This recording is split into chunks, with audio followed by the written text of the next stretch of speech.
magandang gabi. Let us know where are you from, kung saan ka nanonood ng ating live training ngayong gabi. So, hintay lang natin na makapasok yung ating mga viewers sa ating live. Yan. Let me check here. Ayun. May bago ng pasok. Sige. So, wait natin yung iba bago tayo magsimula ng ating Q&A. Ayan. Live na tayo dito sa group. Thank you so much for watching. Ayan. Let us know saan ka nanonood, kung saang platform ka nanonood. Let us know. And where are you from? Let's go. Live Q&A na tayo ngayon, guys. So ito yung weekly inaabangan ng mga students natin. And the goal of this live Q&A is makapagbigay ng mga practical na tips, advice, and strategy sa mga community members natin in regards sa business, sales, and marketing. Okay? So yun yung mga pag-uusapan natin. Okay. So thank you for watching. Sino to? Hindi ko makita. Ayan, from YouTube. Watching from Jensen. Thank you so much for watching. So nakalagay dyan, step 1, kung meron kayong question, kung I suggest, kung maglalagay kayo ng question dyan, stay tuned kayo dito sa ating live Q&A. Kasi nga, iisa-isahin natin yung mga questions nyo maya-maya. Okay? So bago ang lahat, batiin lang natin yung mga bagong pasok na kadarating lang sa ating live. Ayan, so may mga bagong pasok. Hindi ko mabasa ang pangalan nyo. Type nyo siguro kasama yung pangalan nyo. Saan kayo nanonood at kasama yung pangalan nyo. Ayan, isama nyo na. Ayan. Alright, go ahead. Yes, ayun. Good. And guys, thank you so much for watching. Ayun, may mga bagong pasok tayo. Ayan, dito sa ating live. And, ayun, last week ba yun? Not sure kung last week ako nag-live. Yeah, I believe live last week yon. And may mga sinagot din tayo. And karamihan ng mga questions na na-encounter natin last week sa ating live Q&A is regarding sa technical. Okay? Like, paano gawin yung Facebook ads? Paano nag-work ba to Coach J? Paano ba to gagawin? So, mostly yun yung mga tanong natin. So, kaya, medyo magiging broad yung topic natin na related on business, sales, and marketing. So, kung Facebook ads ang tanong mo, pwede na nasa sales and marketing yan. Okay? Depende. Alright. So, go ahead. Thank you for coming. Sa saan ka nanonood? Type dyan sa ibaba. Ayun. Pwede mo rin itong i-share sa community mo. Hopefully, makasama sila sa ating live. Community members natin. Ayun, si Jumari Solano. Ayan, siya pala yung nag-comment kanina. Okay. Thank you so much for watching. Thank you for supporting our live training. Ayun. So like nyo to, like, comment para ma-notify din yung mga natin, community members. Ayan. So ayan, we are live. Post ko lang sa group natin. Ayan. So meron naman tayong enough time ngayong gabi. Kaya marami-rami tayong pag-uusapan. Ayan. We are live. We are live. Alright, go ahead. Thanks for coming. Ayan, Sidrex. Good evening po. Thank you, brother. First time mo bang manood ng ating live? Or matagal ka na nakasubaybay sa ating mga training? O yung mga content natin sa YouTube? Or yung kung content natin dun sa ating community? Ayan. Good evening po, Coach J. Ayun. Thank you. Yan. Sige, go ahead. Wait lang natin yung iba, guys, no? Pero kung meron na kayong naiisip, meron na kayong questions, no, na gustong nating unahin ngayong gabi, pwede naman. So, matagal na po akong taga-subaybay mo. Silent viewer. Ayun. Thank you so much. Thank you naman sa suporta, brother. Sidrex. Yan. Ako rin ganun. Sa mga mentor ko before, talagang, ayun, kung wala kasing chance na connect sa kanila ng one-on-one. Talagang silent viewer lang din talaga ako sa mga mentor and coaches natin na nagsisimula tayo para malaman yung mga ginagawa nila. Kumbaga, ganoon naman sa business, no? Ano yun parang modeling. So, sinusundan mo yung ginagawa ng mentor or coach na gusto mong i-model. So, ganun din sa online marketing or sa business, ganun din naman. Kumbaga, it's okay na meron ka talagang competitor. Kasi nga, kung wala kang competitor, wala kang titingnan na i-compare mo yung nag-work ba yung strategy mo, or baka sa kanya meron siyang bagong strategy na nag-work na pwede mong i-model. So, malaking bagay yung competition, guys. Kaya huwag kayong matakot kung meron man kayo yung competition dyan sa existing business na meron kayo. Lahat, kahit AI, di ba? Pumasok yung AI, open AI. Pero matagal lang may AI, guys. Pero yung nagpakilala talaga at nagpasabog ng AI is yung open AI. Sam Altman, di ba? Tapos, labasan na, di ba? Apple. This year, Apple, maglalabas na ng AI, guys. Hintayin natin. Google, di ba? Kung nabalitaan nyo last year, red code alert para kalabanin nila yung open AI launching. Ganon. Bukod po sa word, tips naman po para sa newbie. Yes, go ahead. Anong tips ang gusto mong malaman? Basta related sa business, sales, and marketing.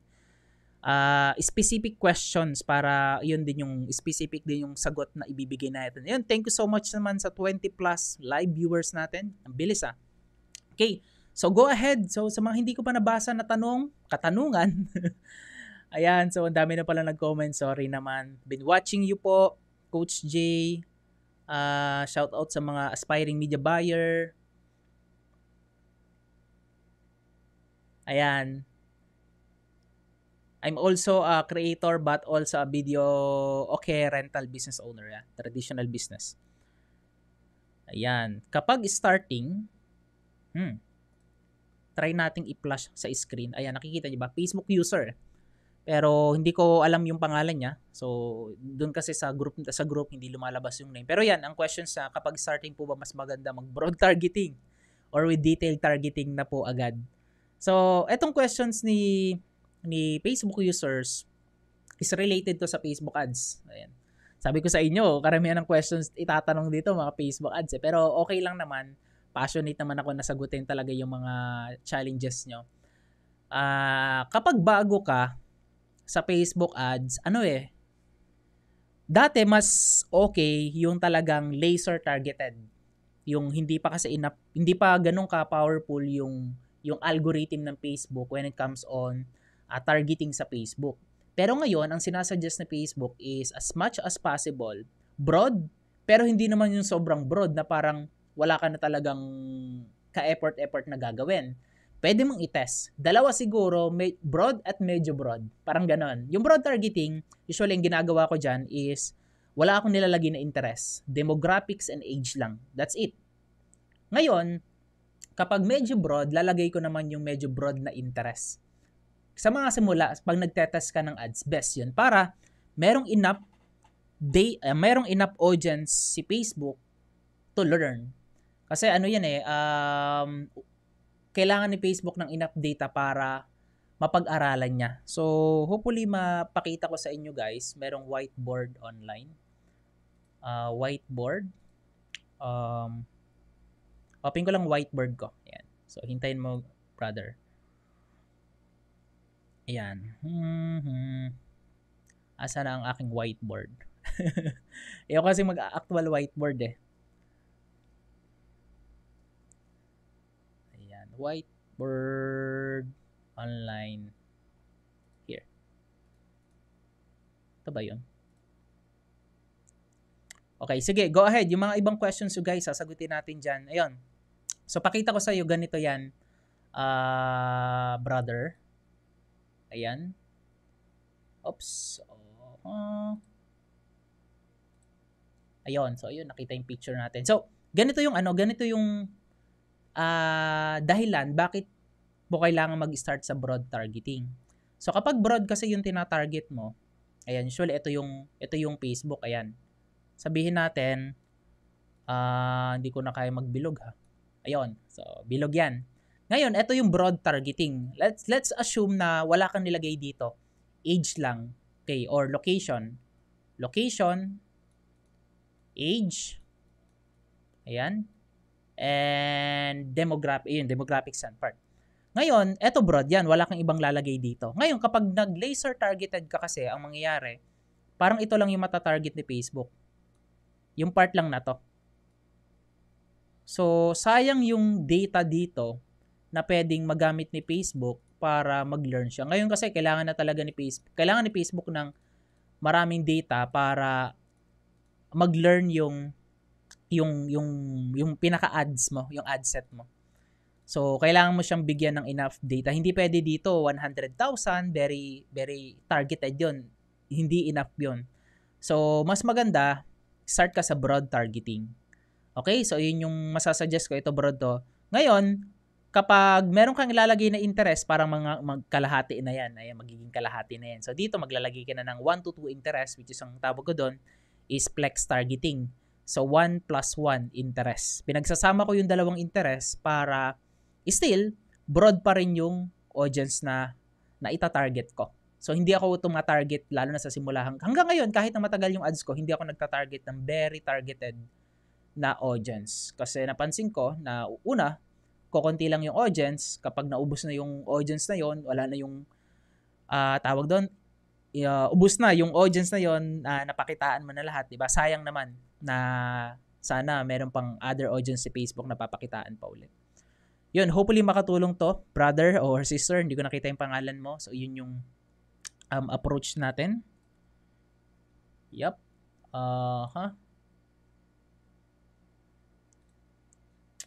Alright.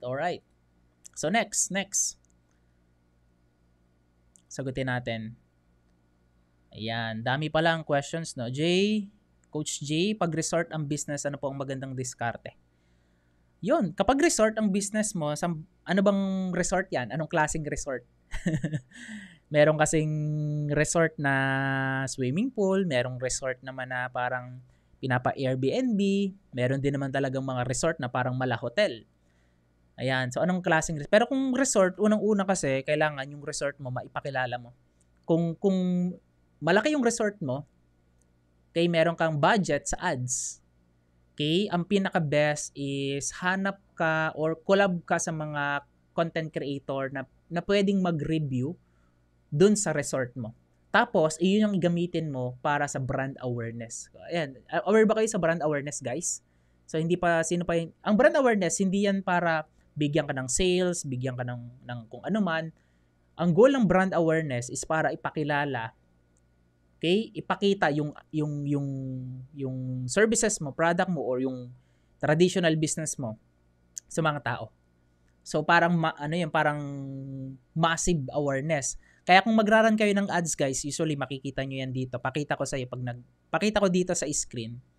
Ito yung awareness. Ayan. Zoom ko lang ng konti. Ayan. Makikita nyo dito.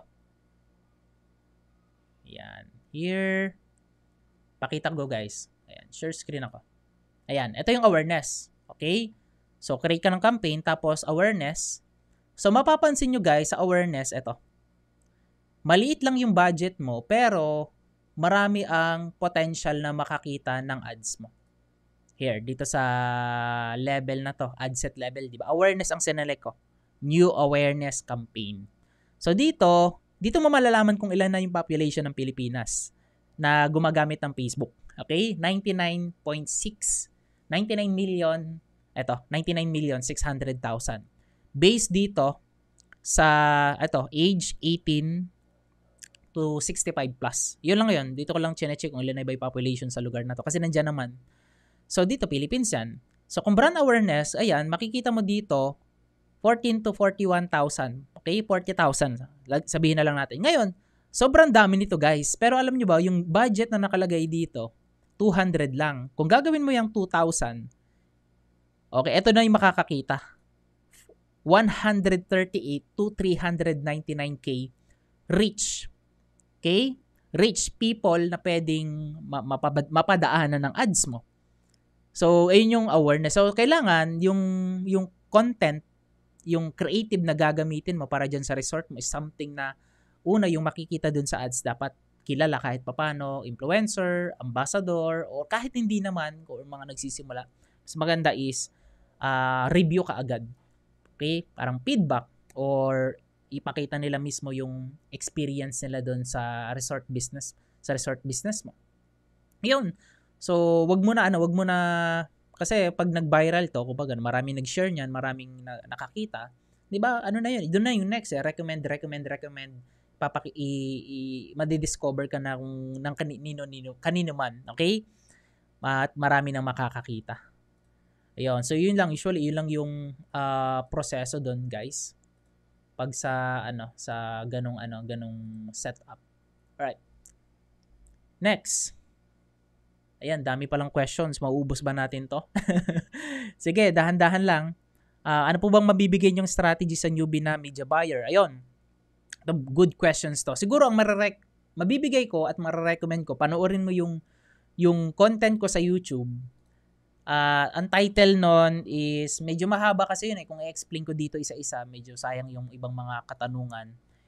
Facebook ads media buyer. I believe iyon. Ayun. Facebook ads media buyer tutorial G. Gregorio.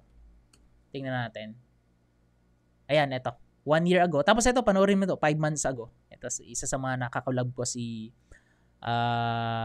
brother. Ayan, solid to. Solid yung tips na napag-usapan namin dito. Ni John. So here, ito tips to. 1 year ago, 14,000 views. Ang share ko lang naman dito is paano mo ipoposition yung sarili mo sa media buyer. Ayun, yun lang naman yun. Paano ka mag-a-add ng value, paano ka magpo-provide ng value dun sa mga target client mo na gusto mong iserve. So, ito, more on demonstration tips. Ayan, tips, Facebook ads, media buyer, tutorial, J. Gregorio. Or kahit wala, ayan, type mo. Marami sa YouTube. Available ang YouTube University. Ayun, number 1 nga yun sa akin number 1, no? Ito, ads kasi yan So, yun, Facebook ads, media buyer, tutorial. Ayan, yan lang naman yung tip ko doon, brother. Alright, so next question, sagutin natin. Gusto ko maraming masagot na katanungan. Thank you so much for watching. Ayan, thank you so much sa support. Salamat. Ganun po, even it's not the same business, makikita ba sa ibang business na maaari pong i-apply sa sarili mong negosyo? Kahit pareho. Ayan. Tips po sa real estate agent. Ayan, sige. Sa real estate, marami kang pwedeng gawin Pero, ang masasuggest ko kung nasa real estate ka, gawin mo yung bibihira na ginagawa ng mga other agent sa real estate. Kasi kung sa sobrang daming nasa real estate, guys, alam ko, sobrang in-demand yan. Best business model talaga yan, long term. And kaya ang daming talaga na iinganyo na pasukin yung real estate. Pero syempre, kung ikaw, gusto mo, long term naman ang goal mo sa real estate, let's say 10, 20, 30 years mo yung gagawin mo na yung tamang approach na tingin mo magbibigay sa'yo ng long-term benefit. Okay? One of the tip is bigyan mo ng time yung pagpuproduce ng content sa social media at hindi basta-basta post lang. Content hindi yung content na nagbebenta ka. Content na nag-e-educate ka, nag-a-add ka ng value dun sa mga target possible clients mo. Let's say punta ka dun sa property na model, tapos video ka doon, educate mo siya, ito yung lapad ng kwarto, ito yung mga amenities, ito yung place. So ipakita mo, ginagawa na yan sa YouTube, ang daming gumagawa niyan Sa Facebook meron din naman, pero sa YouTube talaga ang daming gumagawa na niyan ng mga real estate agent na nakikita ko 10,000 views, meron pang maabot ng 1 million views sa isang property na imagine niyo guys, yung 1 million views, people na nakakita dun sa videos mo, okay, sabihin natin YouTube, is grabe na yung leads na ibibigay sa iyo noon. Hindi mo na kailangan mag-ads. And kumbaga sa akin, kung papasukin ka ng real estate, secondary ang pag-ads. Yung main strategy or main traffic source na pupukusan ko is YouTube. Bakit YouTube? Bakit hindi Facebook? Kasi iba-iba yan ang algorithm. Facebook, 97% ng Facebook users na nakikita ng ads natin, na pinapublish natin, is unaware, cold audience yan. Hindi natin masasabi na talagang interested yan. Kaya nga, ang daming nakakakita ng ads natin pero ilan lang ang bumibili. Pero sa YouTube, meron tinatawag na intent. Yung tao yung naghahanap, okay, dun sa problem or sa property na yon. So, minsan, hindi rin naman, nire-recommend lang based dun sa behavior, based dun sa nire-research or interest ng YouTube users. So, siguro tip ko yun, Jason. Hopefully, makatulong yun. Yung ganong strategy. Search ka lang kung ano yung binebenta mo, search mo sa YouTube. Tapos, ang gawin mo, punta tayo sa YouTube. Let's say, ang binebenta mo is property like SMDC na lang. SMDC. Property. Projects. Yan. Dami, no? Ito, mga ano yung comparison. Pero ito, 1 year ago, 43,000 views. Ito, sureball to. Baka nakabenta na to. Ayan, oh. Ayan. Tapos, tingnan nyo. Pag tinignan mo yung mga comment dyan, pag-aralan mo. Unlike on Facebook, tayo yung naghahabol dun sa mga client. Dito, sila mismo yung nag-i-inquire about dun sa property. So, madali mo na lang silang makuklose. Diba? Madali na lang yung usapan nyo.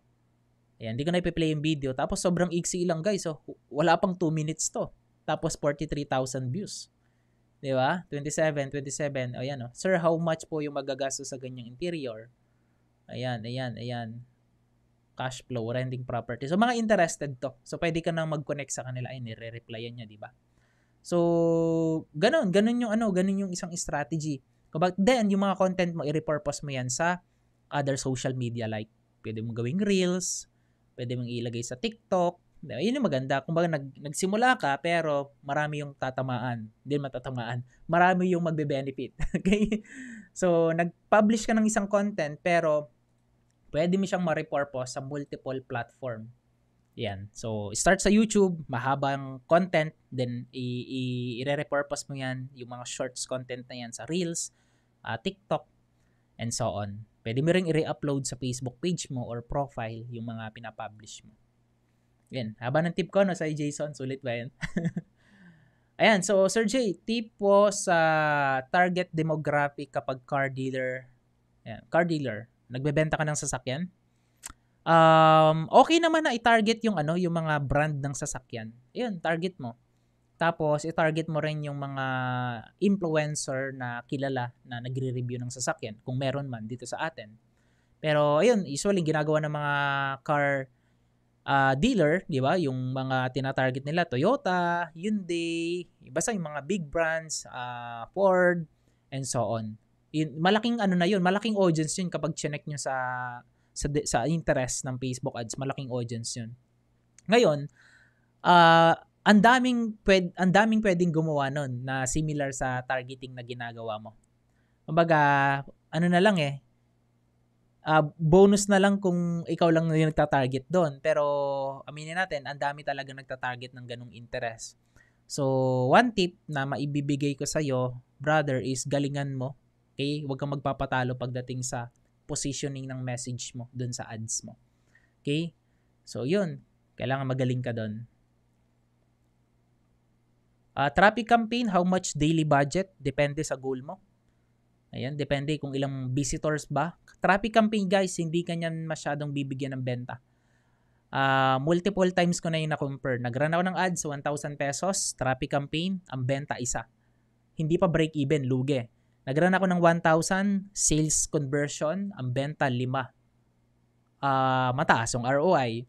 Kung gusto mo lang ng visitor sa website mo, go for traffic campaign. Pero hindi kanyan, not guarantee na ibibigyan kanya ng benta. Okay? Kaya merong objective si Facebook. Yan, hindi sinasabi na maraming nag-visit sa website, maraming nag-click, 'di ba? Bebenta ka na, hindi. Yan. Alam ni Facebook, kilala ni Facebook yung mga taong bibili dun sa website mo. Kaya meron siyang different objective. Go for sales conversion kapag goal mo is benta.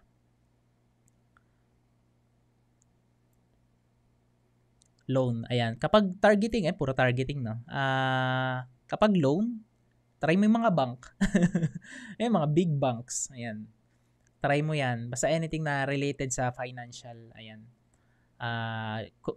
Pwede mong i-target yan. Bank, credit card, ayan. Question niya kasi dito targeting pagdating sa loan.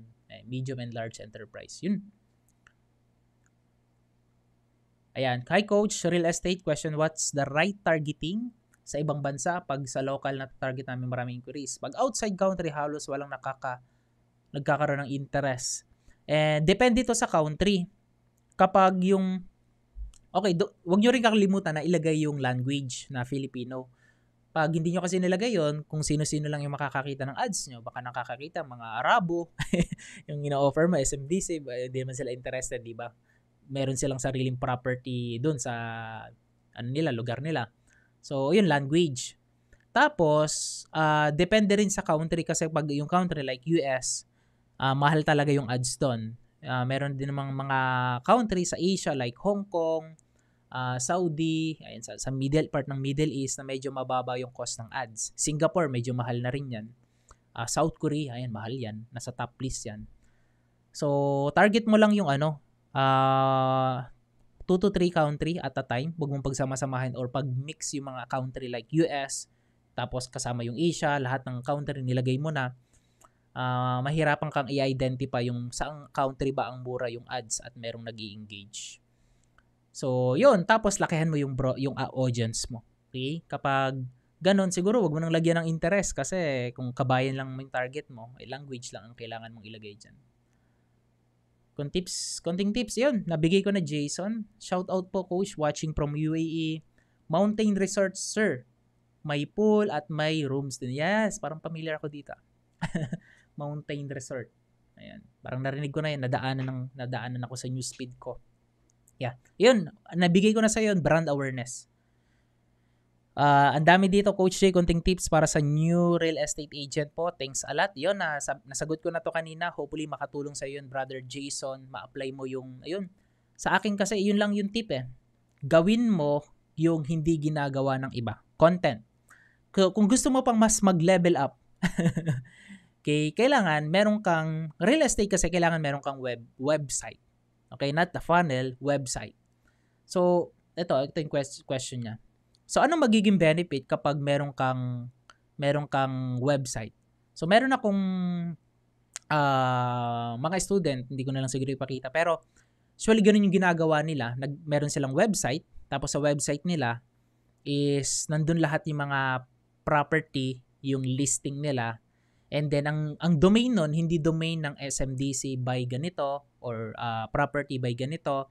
Pangalan mo dapat, yourfullname.com. Yun yung gagamitin mong domain para dun sa website mo. And then sa website mo, dun mo ngayon ilalagay yung sino ka ba? Ano bang ino-offer mo?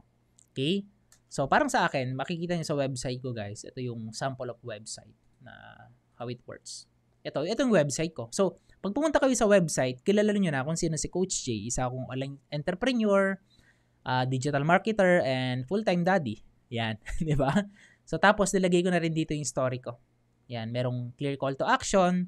So, dito pwedeng book a consultation o book a viewing or check our project. Tapos, dito ilalagay mo yung yung mga siguro ito na lang. By the way, ito yung website ko. Pwede nyo puntahan jgregory.com. I have students na gumawa din. Pero gusto niya kasi gamitin yung ibang domain. So, sige, sabi ko okay lang naman. But ito yung ginawa niya. Yan. So, connected siya sa iba't ibang project. Dito sa Camellia. Tapos, ayun yung mga properties niya. Iba't iba. Ayan. Ayan. May mga house and lot. May mga condo rin. Ayan. So, ito yung sinasabi ko na dapat meron kang website. Ayan. So, dito pa lang, ito yung mission statement mo na tinatawag. Sino ka ba? Sino ba yung mga taong siniserve mo? We will help you find the home of your dreams. And maganda, di ba? Catch ng attention. Tapos dito, syempre, kailangan authority. Tapos dito, real estate agent. So, ako dito, hindi lang real estate agent. Para kakaiba, marami nang gumagamit nito pero pwede nyo gamitin guys, walang problema doon. Tip lang. So dito, So, kapag may meron kayong website, ayan, dito sa part na to, ang gawin nyo is palitan nyo to na your trusted real estate advisor. So, kapag agent kasi, ahente sa Tagalog, di ba? So, papalitan nyo, i-rephrase nyo lang yan. Your trusted, pinagkakatiwalaan, real estate advisor. Di ba? Parang abogado. So, yun, kapag may website kayo or kung meron din kayong, tawag doon, meron din kayong social media. Another tip, sige, sa social media, punta tayo. Sa social media, facebook.com, Agnes Lacorte. Ito, sa Ayala to eh. Yun. Ito. Pakita ko. Ayan o. Ayan o. Your trusted real estate broker. Ito broker kasi sila, di ba? So, ayun. Solid yung positioning niyan. Tapos may website din yan. Ito. Galing ng positioning. Ganyan yung sinasabi ko sa real estate. Hindi pwedeng same ka lang sa other real estate agent na kung ano yung ginagawa nila, gawin mo, post, benta. Hindi dapat yon. Mag-level up kapag dating sa marketing. Yun na yung labanan ngayon. Kahit noon pa rin naman, ayan, level up sa marketing. Gawin mo yung hindi ginagawa ng iba. Yan. So, be unique. So, kahit same kayo ng gina-approach, meron kayong website, meron kang isang content, still, iba pa rin eh. Iba pa rin yung ginagawa mo sa other competitor mo. Diba? Ang YouTube, libre. Website, parang libre na nga lang din sa sobrang mura na magkaroon ng website ngayon eh.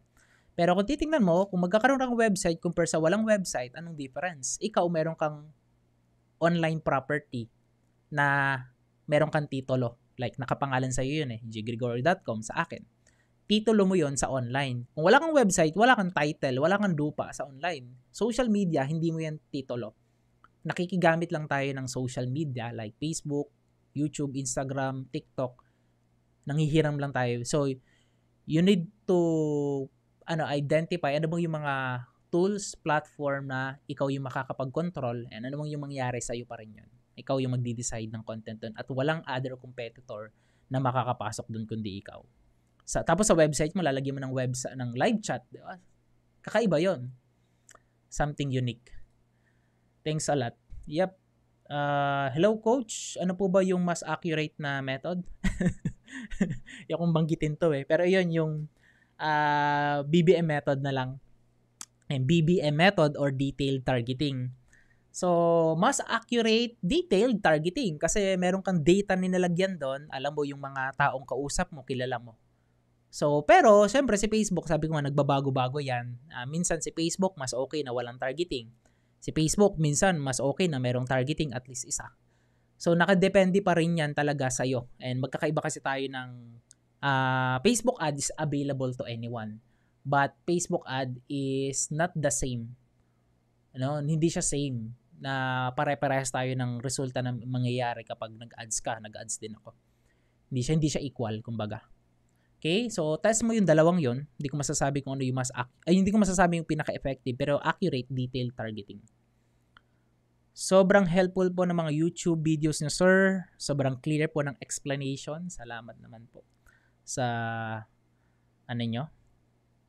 Ayan, thank you so much. Coach, how much po magandang daily budget for your traffic campaign? Ayan. Ikaw ba yung kanina? Depende to kung ilang visitors ba ang kailangan mo sa website mo. So, let's say, mag-create tayo ng traffic campaign. Papakita ko sa'yo kung magkano yung magagastos mo kapag nag-traffic campaign ka. Ito. Kapag ganon, ayan, traffic, ayan, o, best for link clicks, landing page views, ganyan. Ayan, so, manual na lang natin. Okay. So, depende yan sa budget mo. Kung ang budget mo, dito tayo sa ad set, website, ayan o. So, dito sa budget na nakalagay dito, let's say 1,000. Ayan o. 1,000 natin. So, 1,000 on average, bibigyan kanya ng 500 to 1,300 clicks. Pwedeng multiple people to na mag-click. So, pwedeng ilang tao lang to. Pwedeng isang tao, 2 beses nag-click, 3 beses nag-click. So, ilang tao lang yun. Pero parang ganon. Yun yung ano yan. So, sa 1,000, parang Assume mo na lang na 1 pesos per click kapag traffic campaign. Pero mas mababa pa doon. Kasi traffic campaign, mura talaga ang traffic. Okay? So maraming magbi-visit sa website mo. Ayan, depende sa goal. So kapag 100 lang, minimum $1. Kapag 100 ang budget mo, ayan lang, parang piso per click. Kunin mo yung nasa 80% nito. So mga 80 clicks yan sa 100 pesos. Okay? So, yun. Hopefully, meron ka ng idea magkano iba-budget mo ngayon sa traffic campaign. Kakapasok lang po, okay pa rin po ba mag-ads? Yes, e-com, daming nag-i-e-com ngayon. Pero syempre, iba na yung e-com before compare ngayon. Okay pa rin yung mag-ads ka sa e-com product mo. Yes. Pero syempre, dapat okay yung produkto mo. Okay? Hindi pwedeng hindi okay yung product tapos i-ads mo sa Facebook ngayon. Yun ang hindi na okay. So, ano po bang dapat gawin or i-ready for mag-run ng ads? Service provider po. Anong service ang ino-offer mo? Number 1, ang ipe-prepare mo is yung content, no? Yung creative. Yun lang naman ang kailangan mo kahit wala pang likes ang page mo, bago lang yan. Ngayong araw, gawa ka ng page, same day, publish mo yung ads mo, walang problema kahit wala pa yung likes. So, nagawa ko na yung multiple times ako nag-run ng ads, same day ko ginawa yung page, walang problema. Then, nung na-approve yung ads ko or hindi pa approve, saka na lang ako nagpo-post. So, yun kasi, kailangan mo mag-publish, di ba? Kung gusto mo kaagad mag-run ng ads. Ayan, wag mo nang patagalin. So, ang i-prepare mo is yung creative mo. Okay? Yung message mo dun sa creative mo na ano bang ino-offer mo. So, masasuggest ko sa creative, ikaw yung nandun sa video. Wag picture lang. Dapat video. Tapos, ikaw yung nasa video. Best targeting for organic products like Barley Coffee. Salamat po, Sir G. Barley. Yes. Tingnan nga natin yung word na barley. Ayan. Audience suggestions. Okay. Barley.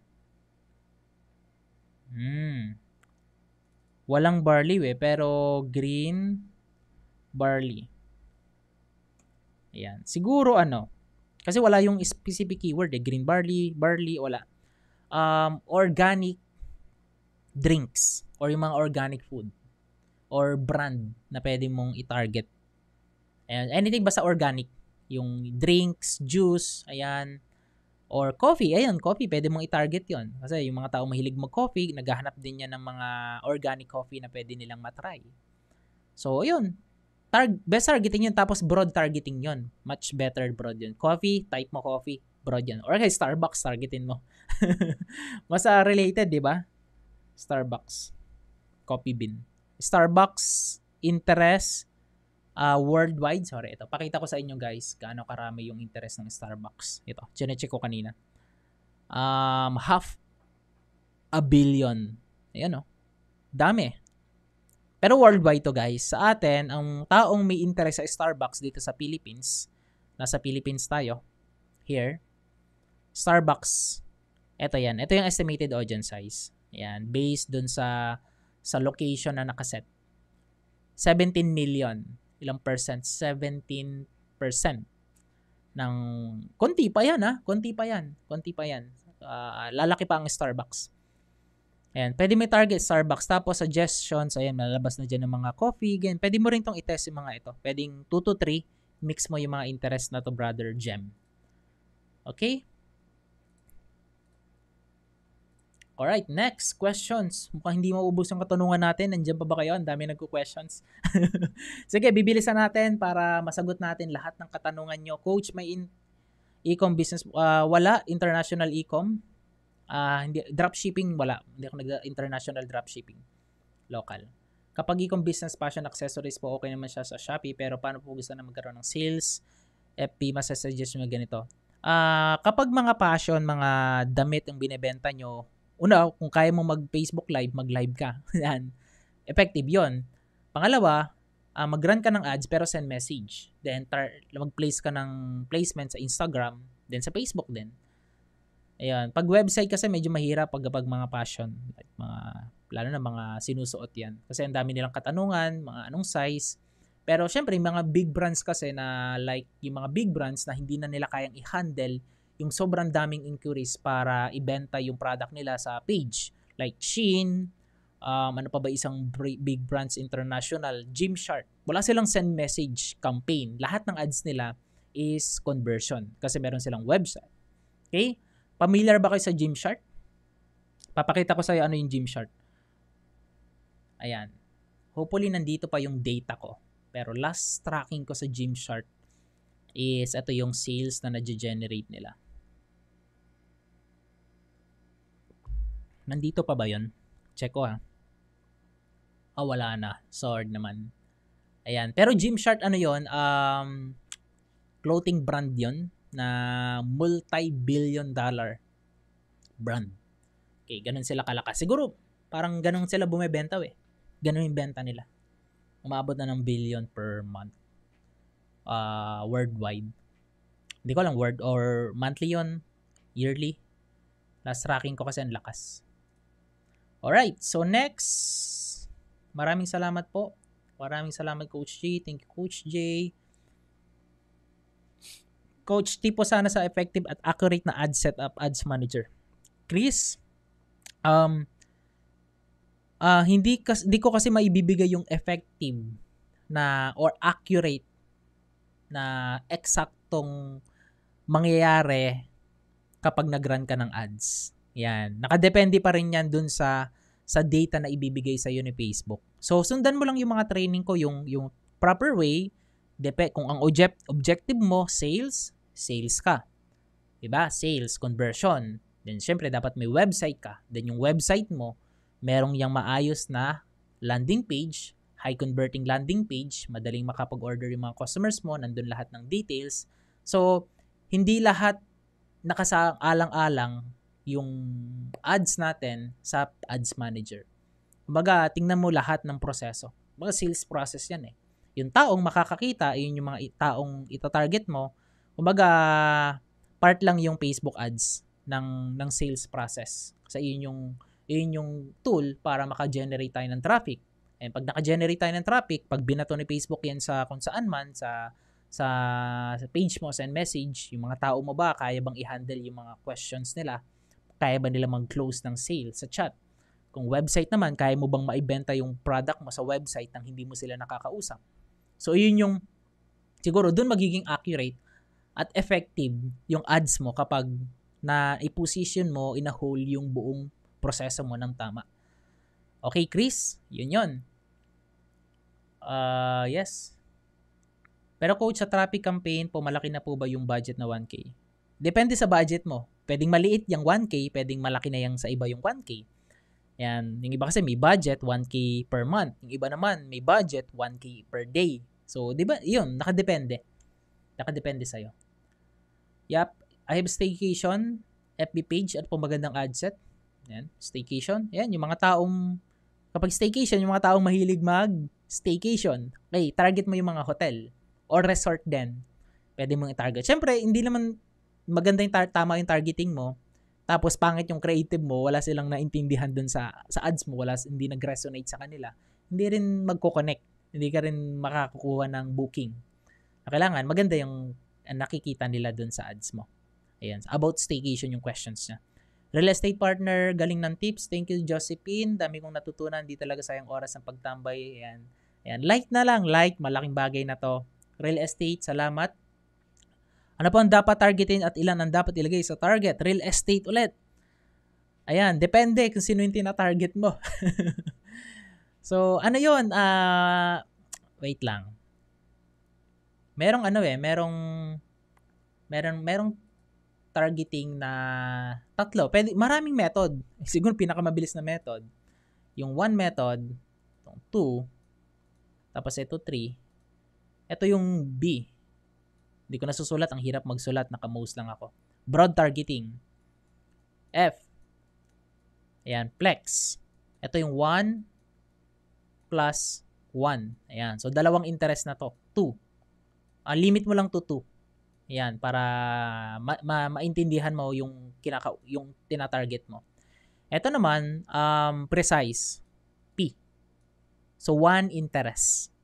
1 only. Okay? So, dito, broad, pwedeng walang targeting to. So, ang italagay mo lang dito, age. Ayan, age. Saka location. So ngayon, anong best dito?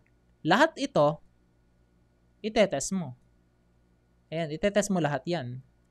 Doon mo kasi malalaman at hindi ko masasabi kasi sa'yo anong effective. So test mo lahat to. Bakit ba isulat ko? 1, 2, 3, broad targeting, flex targeting, precise targeting. Isa, dalawang tinatarget at wala kang tinatarget, only demographics ang tinatarget mo. So, yun yung tatlong paraan paano mag-target. Pinakamabilis para ma-identify mo. Kasi ang hirap talaga i-identify ang best targeting. Kahit ako still, pinag-aaralan ko yung audience na tinatarget ko. Hindi ako basta-basta ads lang. Inaaral ko rin ano yung effective. Chine-check ko sa report from time to time. Siguro weekly basis, chine-check ko yung mga targeting. Kung okay pa ba tong target or maganda ba yung targeting na to. So, yun dapat inaaral nyo rin from time to time. Yan. Thank you, Coach, for all advice. Help a lot. Sir Jay, sa ano pong effective setup sponsored ads for travel and tours? Yep. Sponsored ads. Ito ba yung Facebook ads? Kasi merong sponsored ads dun sa Messenger. Kung familiar ba kayo doon, yung mga taong nag-engage dun sa page nyo, sa inbox, pwede nyo i-target yun. Parang retargeting, di ba? Remarketing. Yung gagawin ng Facebook ads, send message yon, lalabas yung ads mo dun sa Messenger. So, merong ganon. So, try nyo yung send message campaign. Meron yon kapag message yung sinelect nyo tapos sponsored ads. Hindi ko na-gets eh. Pero pag yun, travel and tours, yun, target mo lang yung mga lugar na Boracay, mga magagandang lugar, mga hotel. Ayan. Yan. Meron tayong kasama dito na hindi Pinoy. Hindi daw ako maintindihan. Ayan. So, Tagalog po kami. Ano po ang dapat ilagay? Targeting. So, nasagot na natin to. Organic supplement. Hello, Coach. Paano kung naubos na ang budget? Paano mag-add ng budget? Paano mag-add ng budget? Kailangan meron kang payment method. So, basic lang naman. Punta ka sa billing. Tapos, ilagay mo yung payment method mo dun. Yan. GCash. Paymaya. PayPal, credit card, yung direct to bank wala nun. So, ganun yung gagawin mo. Example, ito payment settings, pakita ko sa inyo. Ayan. So, share ko sa inyo. Frame. Yeah. Ito. So, dito merong, okay, naka-hide naman yung mga payment method ko eh. So, dito merong multiple payment method. So, ito pakita ko lang sa inyo guys, yung threshold na to. Tumataas to every time na nag-spend kayo ng malaki sa ads. Ayan. Tataas to. So, yun yung maganda. Kapag lagi kayong gumagastos sa ads, pero ang pagkakaalam po, hanggang 50,000 lang ngayon eh. Hindi ko sure sa ibang mga advertiser, umaabot pa ng more than doon. Pero, ayun, kapag 40,000 na yung threshold ko, charge na ako ng Facebook. So, ito yung isang ad account ko. Meron akong multiple ad account. So, dito pwede kang maglagay ng fund. Manual. Pwede mo i-click to. Ayan. So, ito yung manual adding ng payment. Tapos, merong magpa-pop up dyan ng mga payment na naka-associate sa'yo. Kung nandyan na yon, ayan, makikita mo dyan. Kung wala pa, ito yung e-wallet. Ayan. Debit. Paymaya. GCash. Maya na nga yan eh. Diba? GCash, ayun. Tapos, lagay mo lang dito. Wala namang minimum. Alam ko, kahit 100, pwede kang maglagay dyan. So, yun lang, add. Ito yung wala kang other credit card, pwede kang maglagay dyan. Upfront payment. Mas gusto yun ni Facebook. Kasi bayad na bago mo patakbuhin yung ads mo. Pero wag ka lang maglalagay ng malaki. Siguro yung budget mo lang for 1 day, good or budget for 2 days, yun lang yung ilalagay mo. So, tapos maglagay ka na. Kasi pag na-disable ka, hirap pang mag-contact kay Facebook para i-refund yung naiwan na budget, di ba? Para to be safe lang. So, every 2 days ka lang maglalagay. Or kung magkano yung budget mo ngayong araw, yun lang yung ilagay mo. Okay? Lalo na kapag prepaid yung ginagamit mo. Alright. So, next question. Superfood. Salamat po, Coach. Ayun, na-try na po ang Advantage campaign. Mas mahal po naging CPM ko kaya agad ko in-up. Ano po kaya ang dahilan yung base sa testing po mas mababang cost? Advantage plus shopping. CPM. Ibig sabihin, mahal ang cost per message. Ang advantage shopping campaign is advisable to kung meron kang website, online store, and pixel. Kung wala ka nun, don't try advantage plus shopping campaign as of the moment. So, based kasi kay Facebook dun sa recommendation niya, kailangan meron ka talaga yung requirements, pixel, website, online store. So, kaya hindi effective sa'yo yung CPM, yung advantage plus shopping campaign. Pero sa akin, check natin. Kasi kanina, kahapon ko lang siya na-try. And ngayong araw, after 48 hours, ayan, after 48 hours, so last 7 days, ayan, meron akong campaign na ginawa. Advantage plus shopping campaign. Eto, on average siya, ang cost per purchase ko is 300, mga ganun.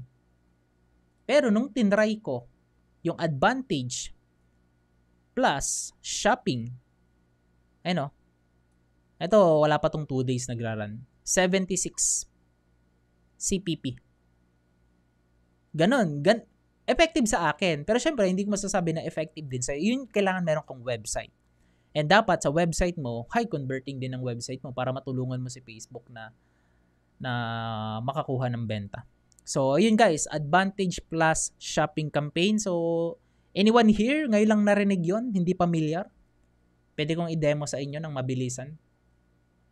Anyone here? Ako, coach, first time ko yung marinig at gusto kong malaman. Pwede kong ipakita sa inyo.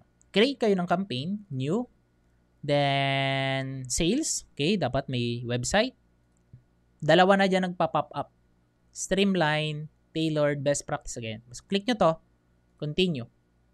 Tapos mapapansin nyo na wala na yung 3 level. Naging 2 level lang yan. Ito, parang pinagsama niya. Campaign plus ito. Kasi dito mo na rin ilalagay yung targeting. Ayan. I believe. Ayan, dito nga. Location. Ayan. Tapos dito, hindi ko makita. Wala pa rin eh. Parang sa advantage plus shopping campaign, walang targeting. Location lang. Age. Daily budget. Yun lang ang meron as of the moment. Ayan. Pero nag-work yun.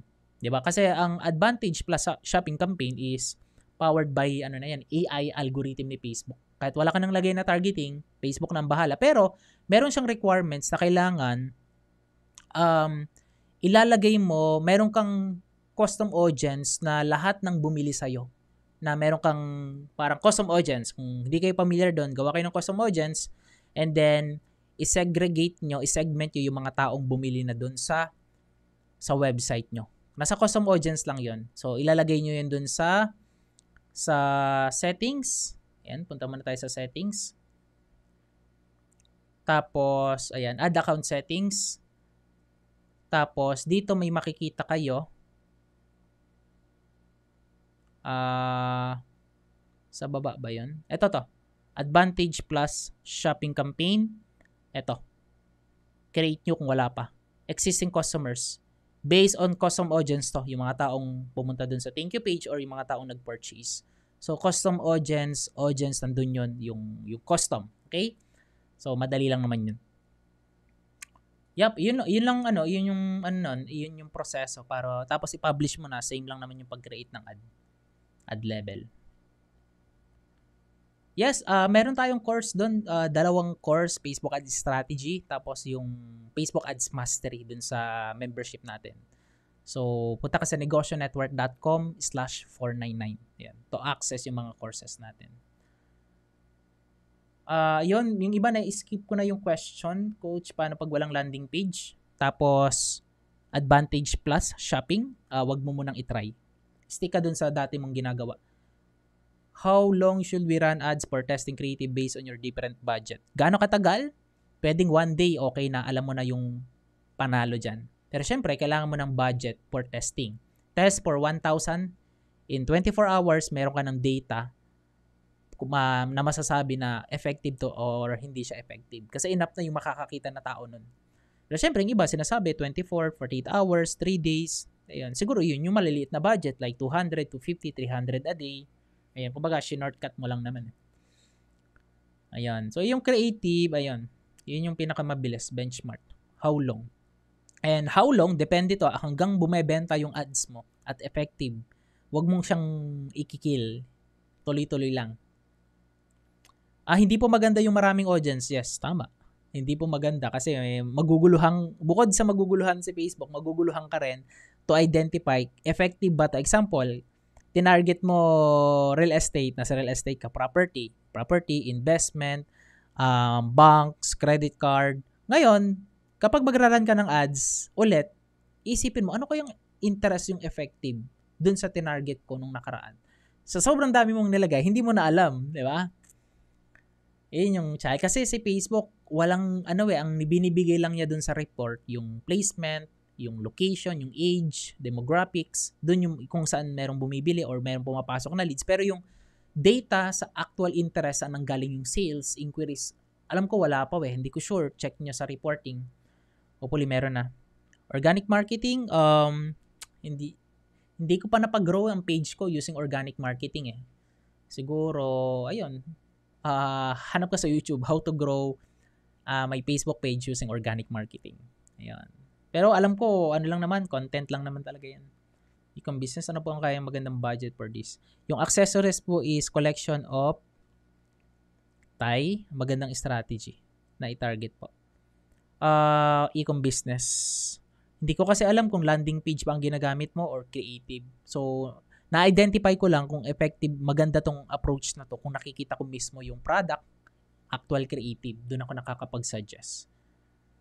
Saratan, handicrafts po kaya coach, ano pong mas maganda na tips na maipapayo mo? Salamat. Ratan, nice, handicrafts. Mga mga souvenir.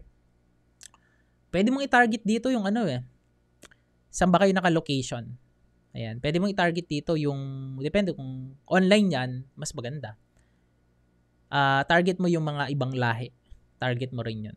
Tapos ang positioning mo, pwedeng yung messaging mo, pwedeng yung Ratan Handicrafts na to is pwede nilang souvenir made in the Philippines. Ayan, made, love in the Philippines. Ratan Handicrafts. Ayan, gawang Pinoy. Ayan. But syempre, kailangan sa communication skills, maintindihan ng mga makakakita nun. Pero syempre, hindi lang naman foreigner yung bibili ng handicrafts nyo. Still, yung mga kababayan din natin, susuportahan ka. So, kailangan mo lang makommunicate. Ano pangalan niya? Ken. Ayan. Yep. Ayun, I hope okay sa inyo yung mga tips na naibigay ko. Nasagot ko na. Ayun.